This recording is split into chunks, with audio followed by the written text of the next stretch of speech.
Ma mère m'a mise à la porte à 18 ans, tu reviendras supplier dans un mois. Ma mère a souri en coin. Papa a claqué la porte. Je me suis mise en colère et je n'ai jamais regardé en arrière.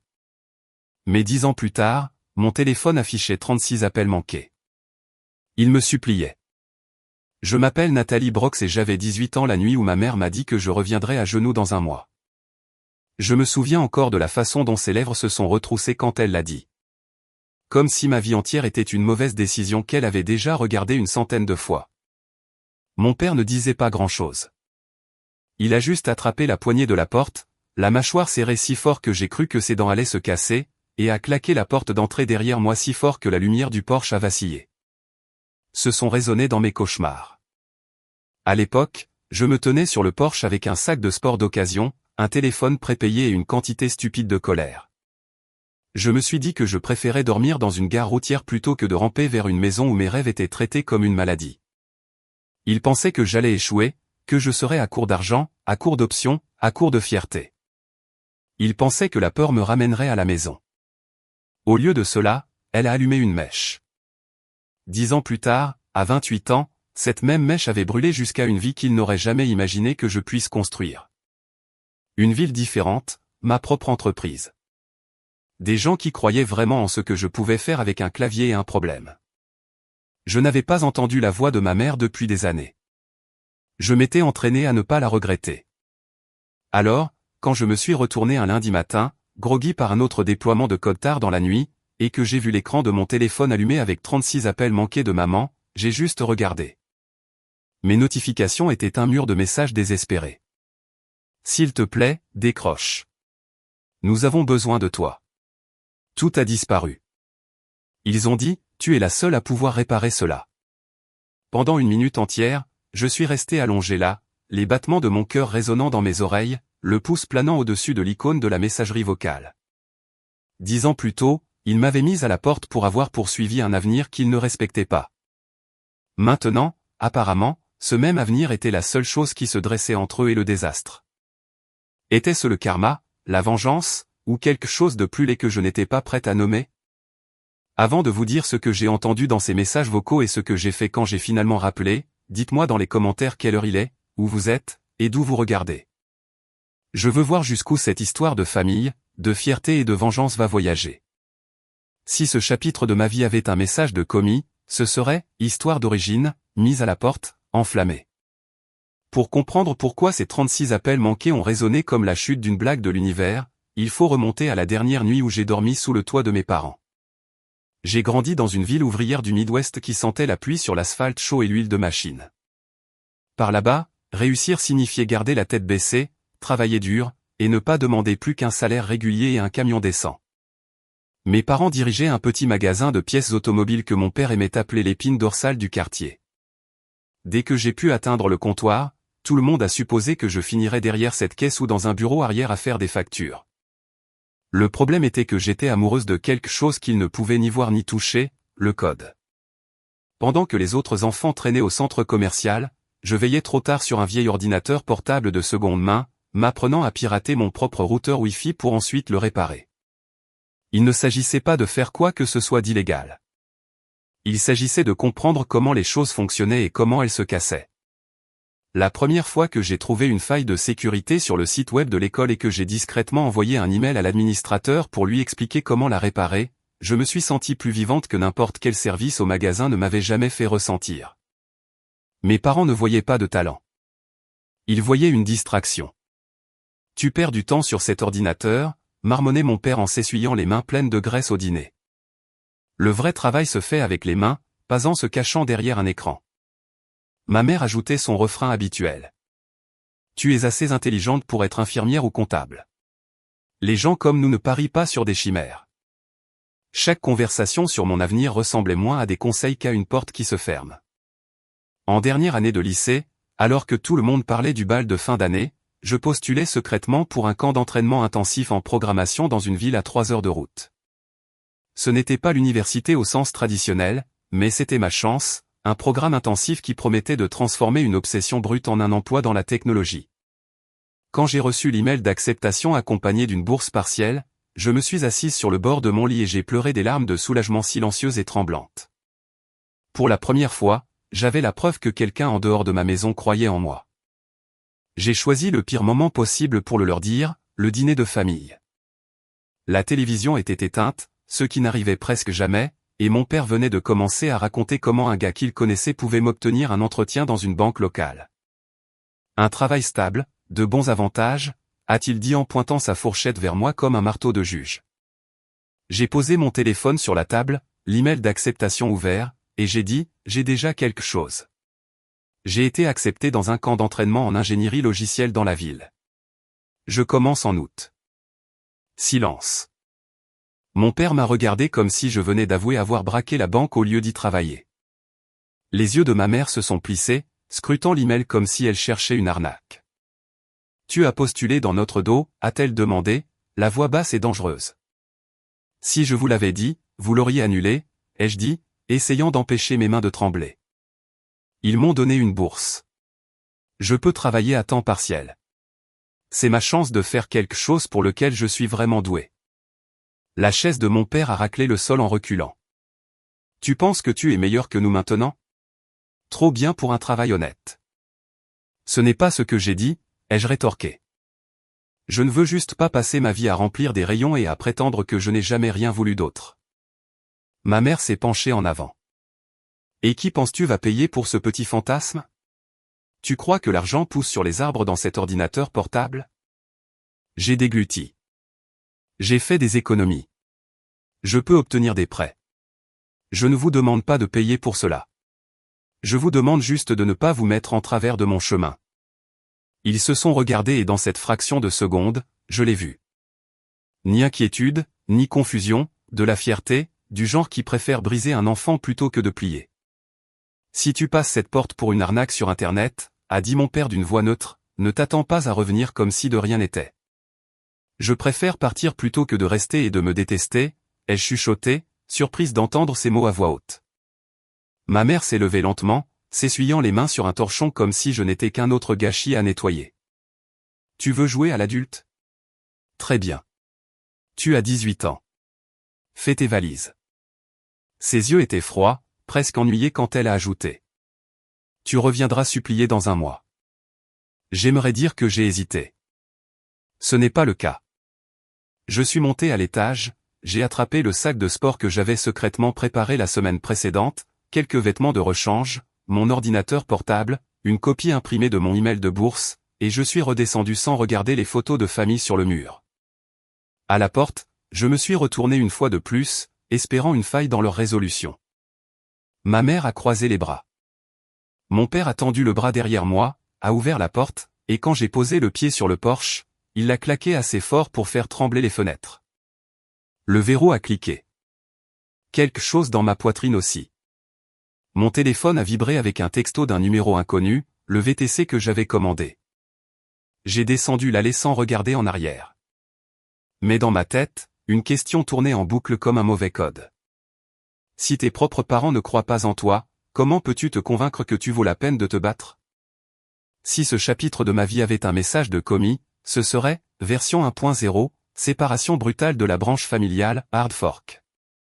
La ville où j'ai emménagé n'était pas glamour.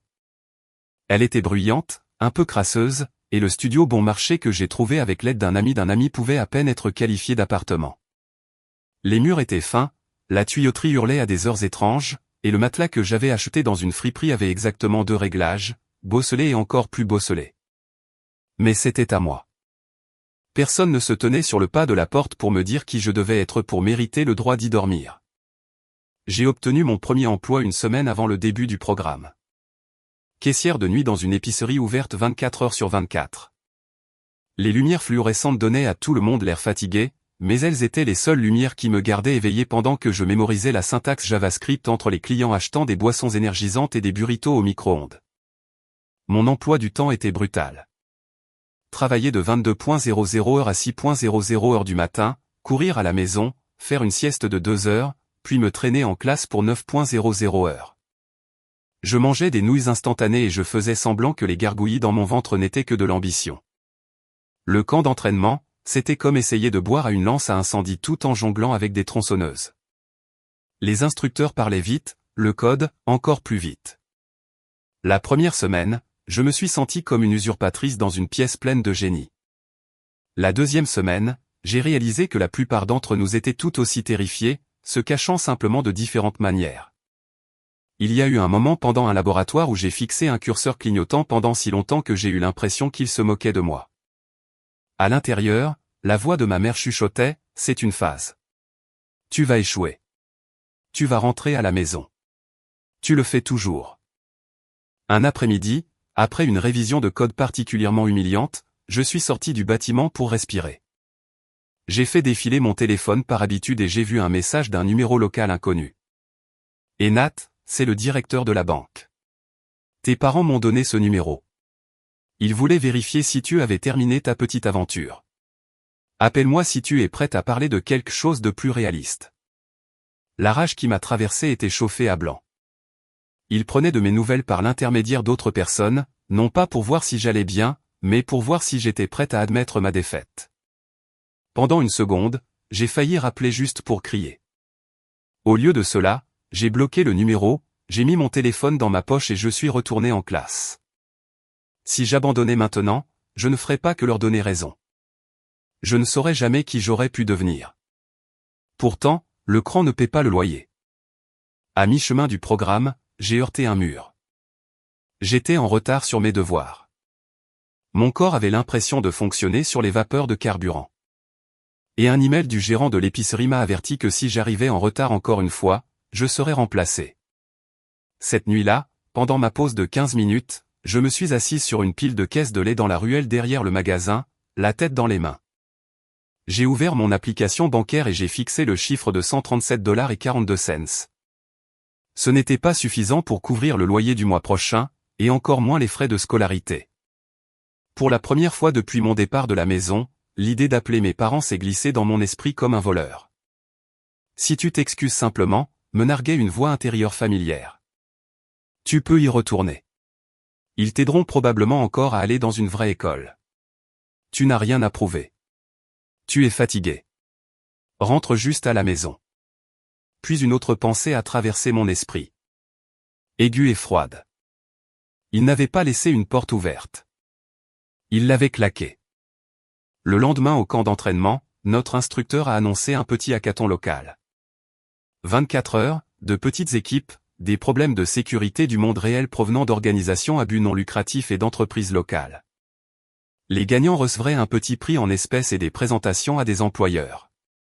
J'ai failli ne pas m'inscrire. L'idée d'ajouter une chose de plus à mon emploi du temps surchargé était risible. Mais un camarade de classe m'a donné un coup de coude. « Tu es doué pour trouver des bugs », a-t-il dit. « Ce n'est pas ton truc ?» Ça l'était. Je me suis inscrite. Pendant ce hackathon, quelque chose a changé. Dans un espace de co-travail exigu qui sentait la pizza et le café brûlé, j'ai passé près de 12 heures consécutives à démonter un système de connexion fragile pour une petite association caritative, puis à le reconstruire avec des protections appropriées.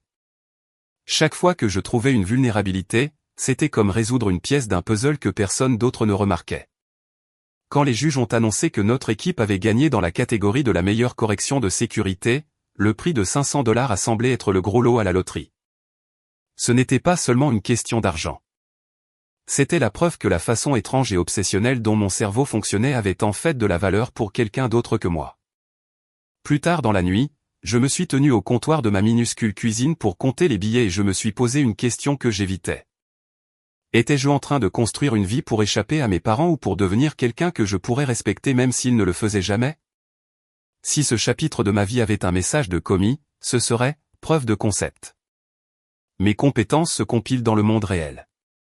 La remise des diplômes du camp d'entraînement ne s'est pas faite avec des toges et des mortiers. Elle est venue avec un certificat PDF, un portfolio de projets à moitié terminé et un estomac plein d'appréhension. Pourtant, grâce à ce hackathon et à quelques messages de réseautage envoyés tard dans la nuit, j'ai décroché mon premier vrai emploi dans la technologie, analyste de sécurité junior dans une minuscule entreprise informatique gérée à la périphérie du centre-ville. Le bureau était exigu, le salaire à peine suffisant pour me maintenir à flot. Mais la première fois que j'ai vu analyste de sécurité Nathalie Brox dans un annuaire d'entreprise, j'ai fait une capture d'écran et je l'ai fixée jusqu'à ce que l'écran s'éteigne. Le travail était désordonné et sans glamour. Les petites entreprises nous appelaient après avoir cliqué sur des liens douteux, ignoré des mises à jour ou donné leur mot de passe à quiconque semblait confiant au téléphone.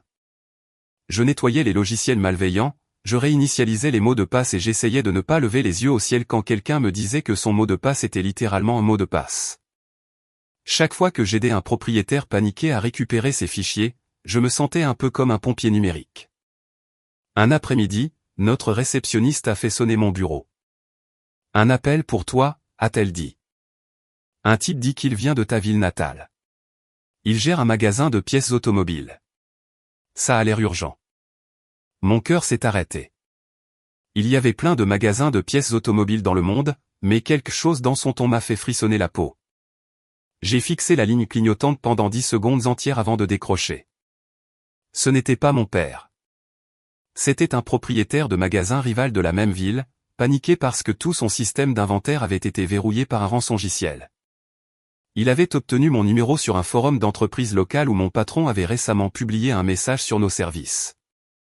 Ils disent que nous avons 48 heures avant que le prix ne double, a-t-il dit, la voix tremblante.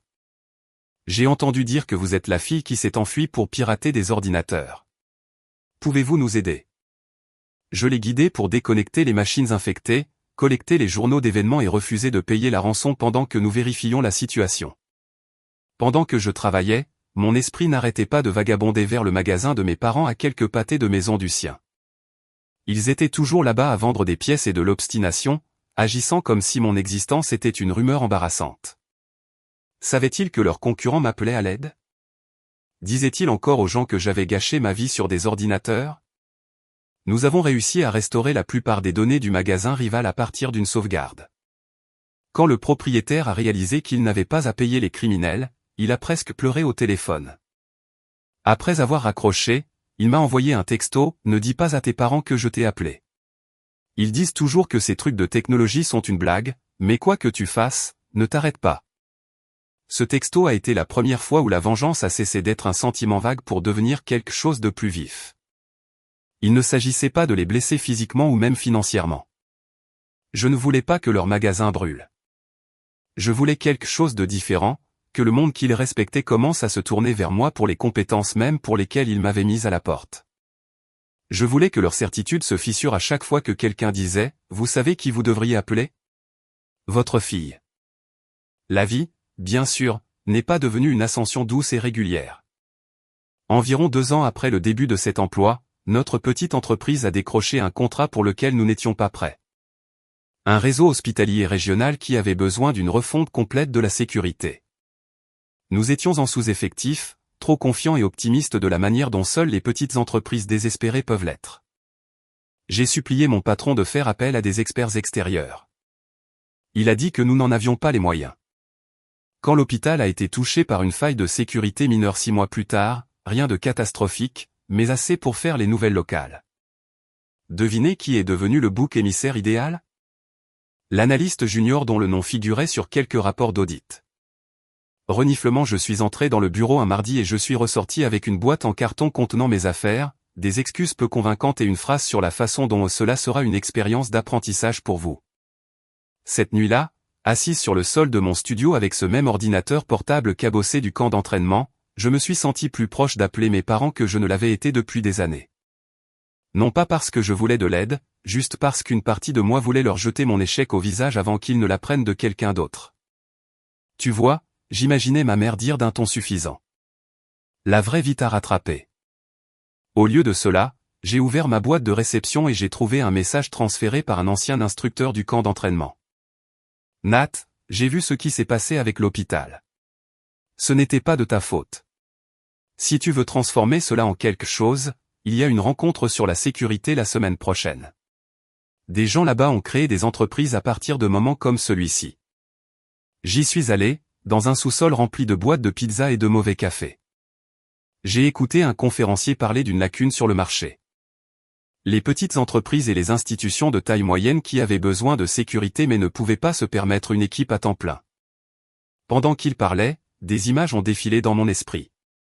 Le magasin de mes parents, ce propriétaire rival, l'hôpital, tous essayant de naviguer à travers des menaces qu'ils ne comprenaient pas.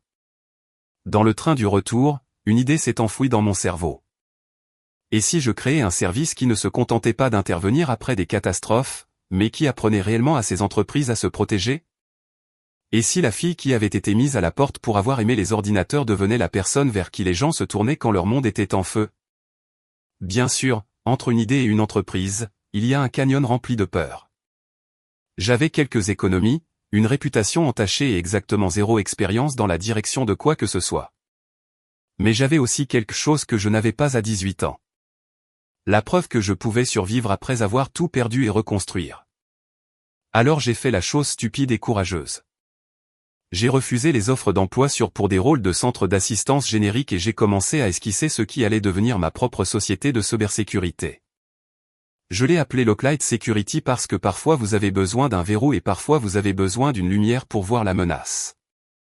En écrivant ce nom pour la première fois, une question m'a gardé honnête. Étais-je en train de construire cela pour aider des gens comme mes parents ou pour regarder des gens comme mes parents s'agenouiller devant la fille qu'ils avaient jetée dehors? La réponse, pour être honnête, était les deux. Si ce chapitre de ma vie avait un message de commis, ce serait « refonte majeure ». D'employée à fondatrice, alimentée par l'échec et une colère silencieuse. La première année de Locklight Security a tenu bon grâce à la caféine, aux feuilles de calcul et à l'obstination. Je travaillais dans un coin sous-loué d'un espace de cotravail qui était autrefois un entrepôt. Mes premiers clients étaient exactement le genre de personnes que mes parents respectaient. De petits fabricants, des entreprises de logistique, des commerces familiaux avec des ordinateurs vieillissants et des mots de passe écrits sur des notes autocollantes sous le clavier. Nous offrions quelque chose de différent. Pas seulement appelez-nous quand tout explose, mais une surveillance continue, une formation réaliste et des explications en langage clair. Je suis devenu bilingue pour traduire le langage de geek en langage normal. Non, Karl, expliquai-je patiemment à un chef d'entrepôt grisonnant. Vous ne pouvez pas utiliser le nom de votre chien plus 123 comme mot de passe pour le système de paix.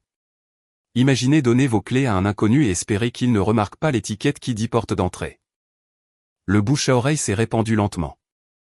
Un client évitait un désastre de hameçonnage parce que quelqu'un se souvenait de l'une de nos sessions de formation et soudain, son ami voulait en faire partie. J'ai embauché mon premier employé, puis mon deuxième. J'ai fait appel à un quai fondateur, Marcus, qui s'occupait des ventes et des opérations pendant que je vivais au pays des journaux d'événements, des alertes et des plans de réponse aux incidents. Nous n'étions pas riches, mais nous étions stables. Et à chaque fois que je signais un nouveau contrat, je ressentais une lueur de justification. Pendant ce temps, ma ville natale s'est transformée en un fantôme que j'entrevoyais occasionnellement sur les réseaux sociaux. Je ne suivais pas mes parents, mais Internet a le don de ramener votre passé dans votre présent. Je voyais des photos de la foire annuelle de la ville, le même itinéraire de défilé sur la rue principale, le familier auvent vert du magasin de mes parents en arrière-plan. Parfois, une connaissance commune m'envoyait un message, « J'ai vu ton entreprise dans un article. Tes parents doivent être fiers. » Je n'ai jamais eu le cœur de répondre avec la vérité. Une fois, environ 6 ans après mon départ, j'ai reçu un email de ma mère. L'objet était juste mon prénom. Le corps du texte était court. Nous avons entendu dire que tu as lancé une entreprise d'informatique. Ton père pense que tu ferais mieux de faire quelque chose de stable. Il y a toujours une place pour toi au magasin si tu décides de rentrer à la maison et de travailler comme une personne normale. Pense à ton avenir. J'ai fixé cet email jusqu'à ce que les mots se brouillent. Il n'y avait aucune mention de la nuit où il m'avait jeté dehors. Aucune excuse, aucune reconnaissance des années écoulées, juste une offre de revenir et de me glisser dans la version de moi qu'ils avaient toujours voulu. J'ai archivé le message sans répondre. S'ils voulaient voir mon avenir, ils pouvaient chercher mon entreprise sur Google comme tout le monde. Locklight a atteint un tournant vers notre 8e année. Un magazine économique régional a fait un reportage sur les femmes menant la lutte contre la cybercriminalité et d'une manière ou d'une autre, mon interview s'est retrouvée en couverture. Dans l'article, il mentionnait ma ville natale, le fait que j'avais été la première de ma famille à me lancer dans la technologie et ma concentration sur la protection des petites entreprises qui ne pouvaient pas se permettre une sécurité traditionnelle. Ils n'ont pas mentionné que j'avais été mise à la porte à 18 ans. Cette partie de l'histoire était à moi. Je mentirais si je disais que je n'ai pas pensé au fait que mes parents lisent cet article.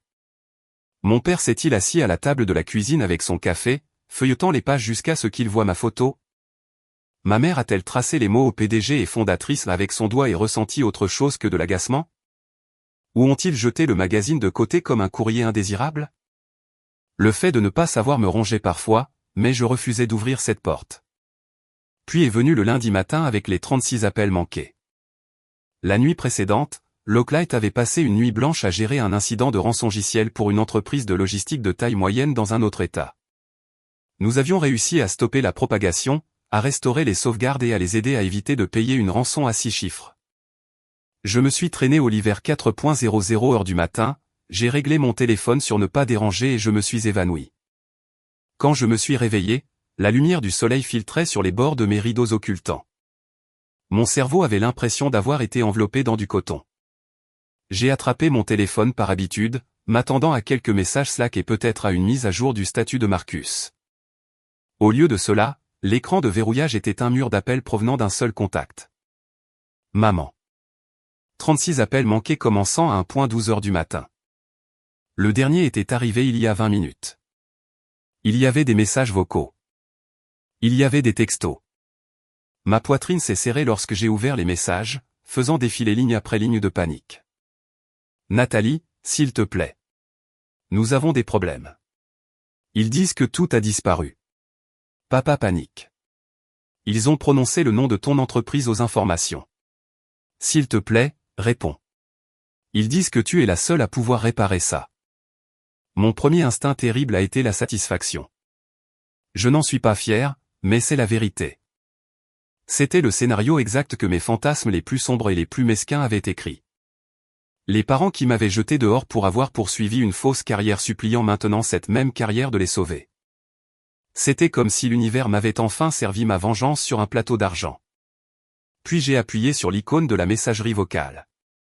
La voix de ma mère a jailli, mais ce n'était pas le ton sec et saccadé auquel j'étais habitué. Elle était hachée et à vif. Nat, c'est moi. S'il te plaît. Je sais que tu ne veux probablement pas avoir de nos nouvelles, mais les ordinateurs du magasin, tout est verrouillé. Ils disent que les données des clients sont en danger, que nous pourrions devoir payer de l'argent que nous n'avons pas, que nous pourrions tout perdre. Reniflement, il y a eu un expert à la télévision qui disait que les petites entreprises ont besoin d'une sécurité moderne. Et quelqu'un en ville a dit, tu fais ça maintenant, que tu as réussi. Ils ont montré ta photo, Nat. Je ne savais pas que c'était toi. Sa voix s'est brisée. Nous avons dit à tout le monde que tu traversais juste une phase. Nous avions tort. J'avais tort. S'il te plaît. Je t'en supplie. Ton père ne l'admettra pas, mais il est terrifié. Ils disent que nous avons 48 heures. S'il te plaît, rappelle-moi. S'il te plaît. Le deuxième message vocal était de mon père. Il avait l'air plus vieux, plus petit. Nathalie, c'est ton père. Je sais que je suis la dernière personne que tu veux entendre et je le mérite, mais nous sommes dans un pétrin ici et ils disent que tu peux aider. Si tu pouvais juste regarder ce qui se passe, nous dire quoi faire. Je n'attends rien de toi. Je ne sais pas qui d'autre appeler. Je me suis assise sur le bord de mon lit, le téléphone lourd dans ma main, le cœur battant à tout rompre. Pendant 10 ans, j'avais construit une vie en partant du principe que je n'entendrais jamais ces mots de sa part. Je ne sais pas qui d'autre appeler. Une partie de moi voulait les laisser transpirer, attendre la 47e heure et me pointer comme une héroïne dans un film, en les laissant s'étouffer avec leur fierté. Une autre partie de moi imaginait leurs employés, des gens qui n'avaient rien à voir avec mon drame familial, regardant leur chèque de paie disparaître parce que mes parents refusaient de comprendre les risques modernes. Alors j'étais là. 36 appels manqués, une vie de blessures, et une chance de décider ce que signifiait vraiment la vengeance. La vengeance était-elle de leur faire tout perdre ou de les faire vivre assez longtemps avec leurs erreurs pour qu'ils les comprennent vraiment? Si ce chapitre de ma vie avait un message de commis, ce serait « Alerte critique ». Dépendance passée appelant le mois actuel pour un soutien d'urgence. Je ne les ai pas rappelés tout de suite. J'ai appelé mon directeur de l'exploitation. Nous avons un nouvel incident potentiel, ai-je dit, forçant ma voix à rester neutre. Petit magasin de pièces automobiles dans ma ville natale. Rançongiciel. Ça ressemble à une exposition des données des clients. Risque émotionnel élevé. Très personnel. Marcus n'a pas demandé de détails. Envoie-moi ce que tu as. Nous les traiterons comme n'importe quel autre client jusqu'à ce que tu dises le contraire. C'était ça l'avantage de construire ma propre entreprise. Je m'étais entouré de personnes qui respectaient les limites sans avoir besoin de connaître toute l'histoire. J'ai finalement composé le numéro de ma mère 1 heure plus tard. Elle a décroché à la première sonnerie, hors d'haleine. Nathalie ? Ouais, ai-je dit, ma voix sortant plus calme que je ne l'étais. J'ai écouté tes messages. Elle s'est lancée dans une explication frénétique. Une fenêtre contextuelle bizarre. Quelqu'un dans le magasin avait cliqué sur un lien. Tout leur inventaire et leurs fichiers clients soudainement cryptés. Un compte à rebours sur l'écran exigeant des bitcoins qu'ils n'avaient pas. La banque avait parlé des régulateurs, d'amendes, de la possibilité de perdre leur compte marchand. Une équipe de nouvelles locales s'était déjà garée à l'extérieur pour faire un reportage sur la cybercriminalité frappant la rue principale. Au milieu du chaos, quelqu'un s'était souvenu que la fille qu'ils avaient chassée de leur vie dirigeait maintenant une société de sécurité qui aidait des endroits comme celui-ci. J'aurais besoin d'accéder au système, ai-je dit, passant à ma voie de travail. Et je ne fais pas ça par téléphone. Je serai là cet après-midi. Silence, puis d'une petite voix. Tu viens ici ? Si vous voulez mon aide. Oui, ai-je répondu. Mais nous faisons ça à ma façon. C'est du travail, maman. Je ne rentre pas à la maison en tant que ton enfant. Je viens en tant que responsable de la réponse aux incidents de Locklight Security. Je l'ai entendu déglutir. D'accord. Revenir dans ma ville natale après 10 ans m'a fait l'effet d'entrer dans un instantané préservé où tout le monde avait vieilli, mais pas les bâtiments. La rue principale avait toujours les mêmes trottoirs fissurés, le même restaurant, les mêmes panneaux publicitaires décolorés. Mais quand je me suis garé devant le magasin de mes parents, quelque chose était différent. Une camionnette de nouvelles locales était garée sur le trottoir. La caméra pointait vers la porte d'entrée, capturant des images d'un pilier local en état de siège cybernétique. Je suis sorti de ma voiture dans un blazer avec le logo de mon entreprise cousu sur la poche, la sacoche de l'ordinateur portable sur l'épaule, le badge visiteur d'un précédent client toujours accroché à ma ceinture. Pendant une seconde, je suis resté là à fixer l'auvent vert que j'avais autrefois nettoyé après l'école. L'enseigne au-dessus de la porte indiquait pièces automobiles et services. Pour la première fois, le nom ressemblait plus à mon nom de famille qu'à mon identité. À l'intérieur, le chaos. Les téléphones sonnaient sans réponse. 2 employés se disputaient doucement près du comptoir. L'ordinateur à l'avant affichait la classique note de rançon. Compte à rebours rouge. Avertissement inquiétant concernant le verrouillage définitif des fichiers si le paiement n'était pas effectué. Ma mère se tenait derrière le comptoir, pâle et le regard hagard. Mon père était dans le bureau arrière en train de crier dans un téléphone à propos d'escrocs et de demandes ridicules. Quand ma mère m'a vu, elle s'est figée. L'espace d'un battement de cœur, j'ai revu sa version de mon enfance. La femme qui avait préparé mes déjeuners pour l'école, applaudit à mon récital de piano, puis les années ont refait surface. La porte claquait, l'email qualifiant ma carrière de phase. Nathalie, a-t-elle chuchoté. Tu es là. J'ai hoché la tête une fois. Au travail. Je me suis déplacé dans le magasin comme sur n'importe quel autre site client. J'ai posé des questions sur leur sauvegarde, inégale. Leur pratique en matière de mots de passe, épouvantable.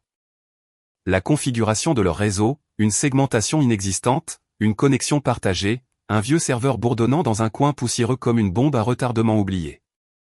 Je sentais mon père m'observer depuis l'embrasure de la porte du bureau, les bras croisés, le visage formant un masque durci qui ne cachait pas tout à fait la peur dans ses yeux. À un moment donné, il a aboyé. Alors, tu peux le réparer ou pas? Je me suis redressé de l'endroit où je suivais un câble. Oui, ai-je dit. Nous pourrons probablement récupérer la majeure partie de vos données sans payer la rançon, mais je ne fais pas ça comme une faveur. Vous allez signer un contrat de réponse aux incidents comme n'importe quel autre client.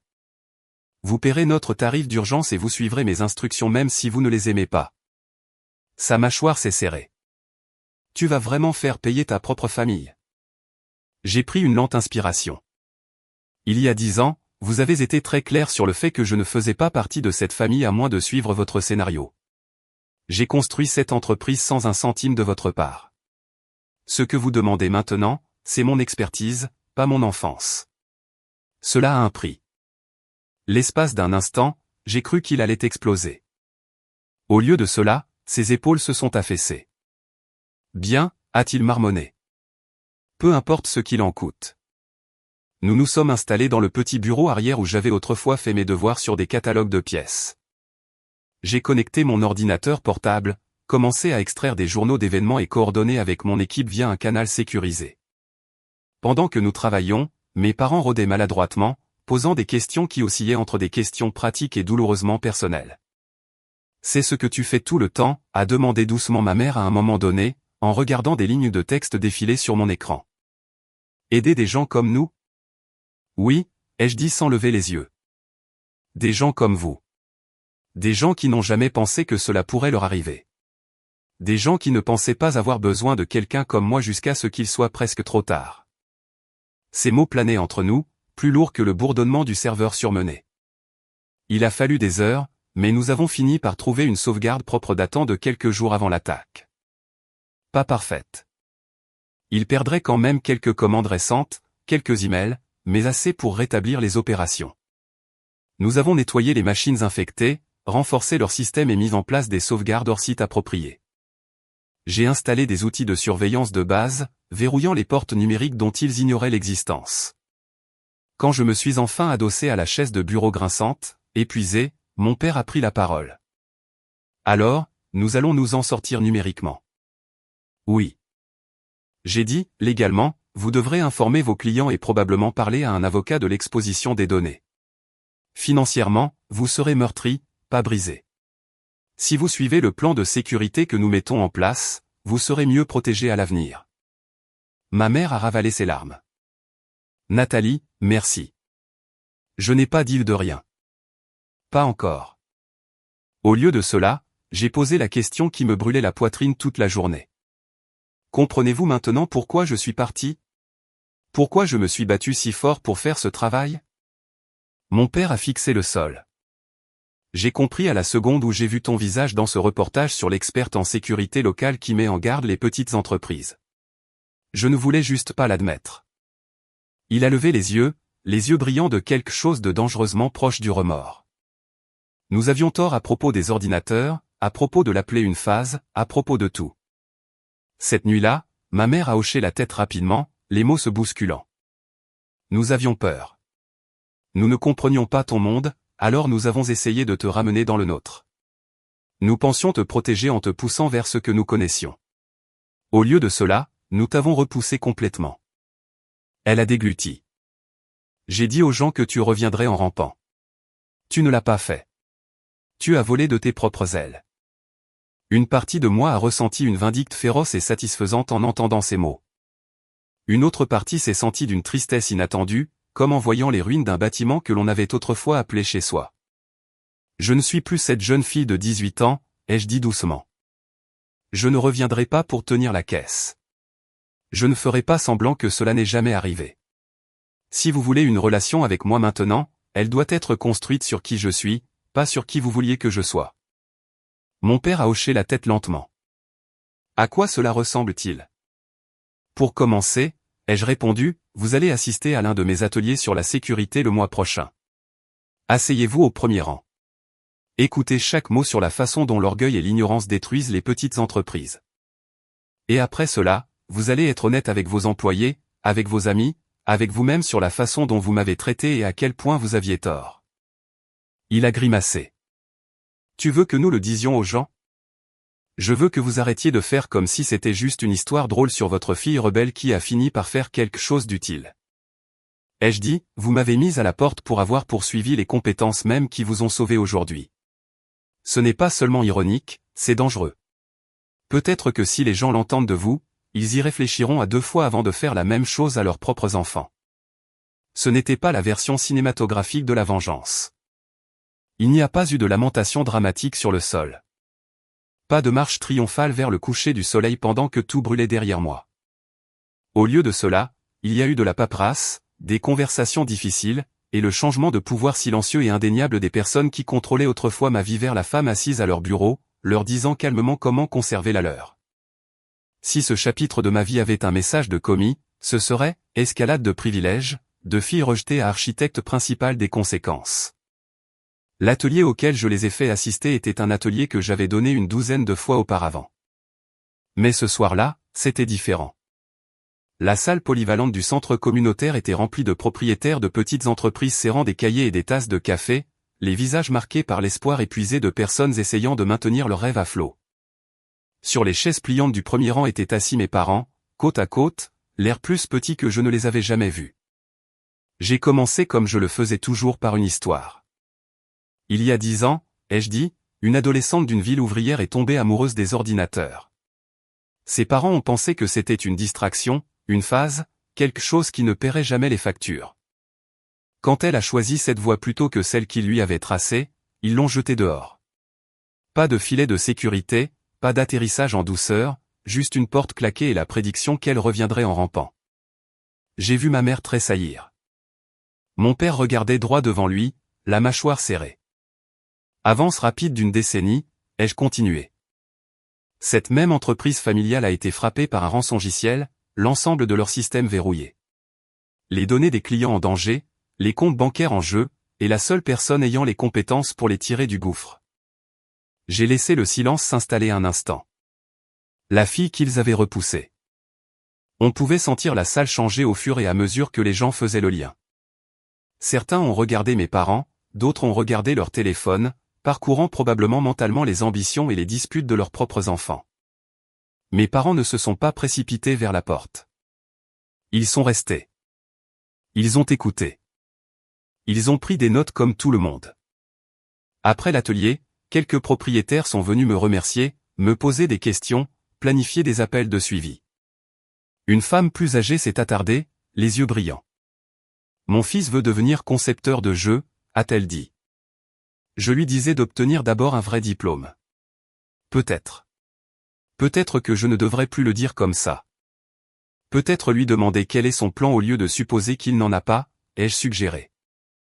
Vous pouvez vous inquiéter et écouter quand même.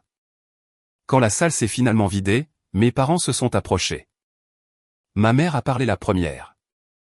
Tu as raconté cette histoire très doucement, a-t-elle dit. Plus gentiment que nous ne le méritions. Je n'ai pas changé les faits, ai-je répondu. Je n'ai juste pas utilisé vos noms. Mon père s'est raclé la gorge. Je les utiliserai, a-t-il dit d'un ton bourru. Au restaurant, à l'église, peu importe où. Les gens doivent savoir que nous avons foiré.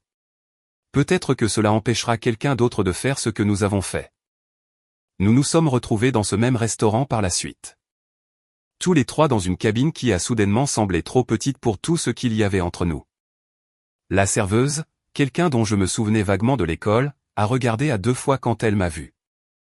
Ça fait des années qu'on ne t'a pas vu dans le coin, a-t-elle dit. Tes parents se vantaient l'autre jour que leur fille était aux informations pour un truc d'ordinateur. Je suppose que c'était toi, hein? Ouais, ai-je dit simplement. C'était moi. Après son départ, ma mère a soupiré. Nous nous sommes vantés. Elle a admis que c'était égoïste. Nous voulions l'histoire du parent fier sans avoir gagné le droit de la raconter. Elle m'a regardé, vraiment regardé d'une manière qu'elle ne l'avait pas fait depuis avant le lycée. Je suis désolé, Nathalie. De t'avoir mise à la porte, d'avoir choisi notre peur plutôt que ton avenir. Pour toutes les années que nous avons manqué parce que nous étions trop têtus pour dire que nous avions tort. Mon père a hoché la tête, ses mains enroulées autour de sa tasse de café comme si c'était la seule chose solide qui restait. Je pensais qu'être un bon parent signifiait te pousser vers ce que je comprenais. Je ne voyais pas que je te poussais loin de toi-même. C'est de ma faute. Je ne peux pas réparer ces 10 ans. Je ne m'attends pas à ce que tu pardonnes et oublies simplement parce que nous avons fini par avoir besoin de toi. J'ai laissé leurs mots s'installer. J'avais imaginé ce moment tant de fois, généralement avec une bande-son et une seule larme coulant sur la joue de quelqu'un. La réalité était plus désordonnée. Leurs excuses n'ont pas effacé la nuit où je m'étais tenu sur le porche avec un sac de sport et nulle part où aller. Ils n'ont pas rendu les anniversaires passés seuls, les vacances que j'avais passées à travailler parce qu'être de garde pour des étrangers était moins douloureux que de ne pas être désiré par ma propre famille. Je vous pardonne, ai-je fini par dire, et ils ont relevé la tête. Pas parce que ce que vous avez fait était bien. Ce n'était pas le cas. Mais parce que je suis fatigué de porter le poids de vos choix sur mon dos. Vous pardonnez et pour moi, pas seulement pour vous. Les yeux de ma mère se sont embués. Est-ce que cela signifie que nous pouvons recommencer? J'ai secoué la tête doucement. Nous pouvons repartir à zéro, ai-je corrigé. Mais nous ne revenons pas en arrière. Je ne retourne pas vivre à la maison. Je n'abandonne pas mon entreprise pour aider au magasin. Je viendrai vous rendre visite parfois. Vous pourrez me rendre visite. Nous pourrons nous appeler. Nous pourrons apprendre qui nous sommes tous maintenant en tant qu'adultes. Mais les conditions sont différentes cette fois. Quelles conditions, a demandé mon père.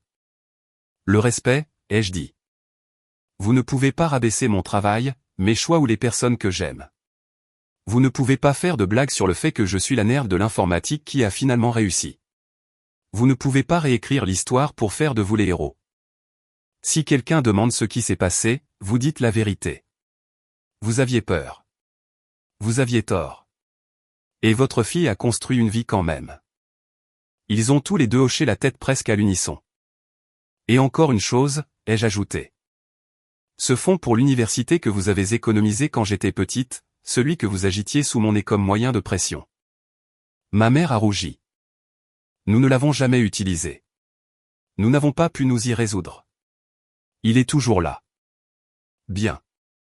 Ai-je dit, je veux que vous le transformiez en une bourse pour les jeunes de cette ville qui veulent étudier la technologie, le design, tout ce que leurs parents ne comprennent pas, appelez-la comme vous voulez, mais assurez-vous que la candidature pose une question. Que feriez-vous si votre famille ne croyait pas en votre rêve? Puis aidez-les à le faire quand même. Ils n'ont pas discuté. Peut-être étaient-ils trop fatigués. Peut-être comprenaient-ils enfin.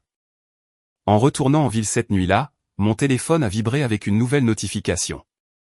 Un lot de journaux d'erreurs provenant d'un client différent. Un autre problème à résoudre. Une autre vie que j'avais choisie. J'ai jeté un coup d'œil dans le rétroviseur, regardant la lueur de ma ville natale rétrécir au loin. J'ai réalisé avec un étrange mélange de tristesse et de soulagement que je ne ressentais plus l'envie de faire demi-tour. Les gens aiment dire, la meilleure vengeance est de bien vivre. Je détestais cette phrase. Cela ressemblait à un prix de consolation pour des gens trop effrayés pour admettre qu'ils voulaient encore se venger. Mais assise là au volant, j'ai enfin compris. Ma vraie vengeance n'était pas de regarder mes parents ramper. C'était d'entrer dans leur crise en tant que personne entière, selon mes propres conditions, avec une vie qui ne dépendait ni de leur approbation ni de leur argent. C'était de les aider parce que je le choisissais, pas parce que j'en avais besoin. C'était de les forcer à se faire face sans plus laisser leurs erreurs me définir. Si on vous a déjà dit que votre rêve est stupide, irréaliste ou pas pour des gens comme nous, écoutez ceci. Votre valeur ne se mesure pas à la rapidité avec laquelle vous vous pliez à la peur de quelqu'un d'autre. Les reniflements personnes qui vous aiment vraiment vous demanderont, comment puis-je t'aider? Non pas, comment puis-je t'arrêter? Et s'ils ne le font pas, vous avez le droit de partir, de construire quelque chose de magnifique et de leur laisser ressentir la perte de la version de vous qu'ils refusent de voir. Quant à mes parents, nous sommes un travail en cours. Nous nous envoyons des textos, nous nous appelons, parfois nous nous disputons, parfois nous rions. Ils ne comprennent toujours pas la moitié du jargon que j'utilise, mais ils ne s'en moquent plus. Ils posent des questions, ils sont présents. C'est assez pour le moment. Alors, si votre mère vous a mise à la porte, si votre père a rejeté vos rêves, ou si quelqu'un vous a dit que vous reviendriez supplier dans un mois, j'espère que mon histoire vous donnera une chose. La permission. La permission d'essayer, la permission d'échouer et d'essayer à nouveau, la permission de réussir si fort qu'un jour, si leur monde s'effondre, ils entendront votre nom comme celui de la personne qui sait comment reconstruire. Si ce dernier chapitre de cette histoire avait un message de commis, ce serait, version 1.0, vengeance accomplie grâce au respect de soi, aux limites et à un avenir meilleur pour tous ceux qui regardent. Merci d'avoir écouté.